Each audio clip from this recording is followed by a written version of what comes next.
Naniniwala ang Department of Agriculture na hindi abot sa 3.8 milyon toneladang bigas ang aangkatin ng bansa ngayong taon. Taliwas sa ulat ng US Department of Agriculture. Ayon sa DA, pinalalakas na ng Pilipinas ang sariling produksyon ng palay at bigas. Si Kenneth Pasyente sa sentro ng balita. Hindi maitatanggi na talaga namang rice is life para sa maraming mga Pilipino. Kaya batay sa report ng US Department of Agriculture, tinatayang magiging numero 1 rice importer sa buong mundo ang Pilipinas.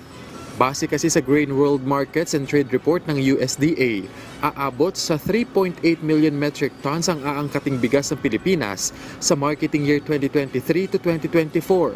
Mas mataas sa 3.5 million metric tons lamang na aangkatin ng China. Pero hindi kumbinsido rito ang samahang industriya ng agrikultura. Ayon sa grupo, pinagbatayan ng pag-aaral ang nakalipas na importasyon ng Pilipinas kung kailan all-time high ang inangkat na bigas ng bansa.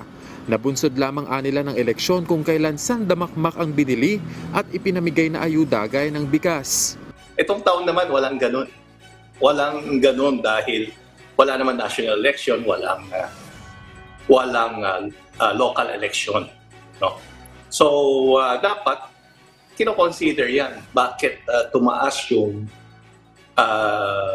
naibigay sa mga per family. Imagine yung mga tao na sa bahay lang, may libreng bigas na binibigay.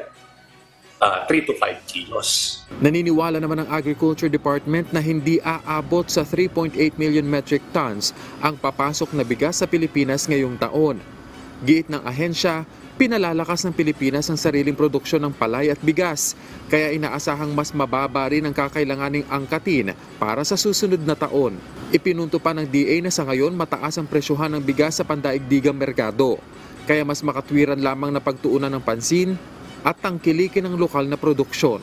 Sa kanyang pagdalo sa 10th Asia Summit sa Singapore, nauna nang sinabi ni Pangulong Ferdinand R. Marcos Jr. na hindi aasa ang bansa sa importasyon.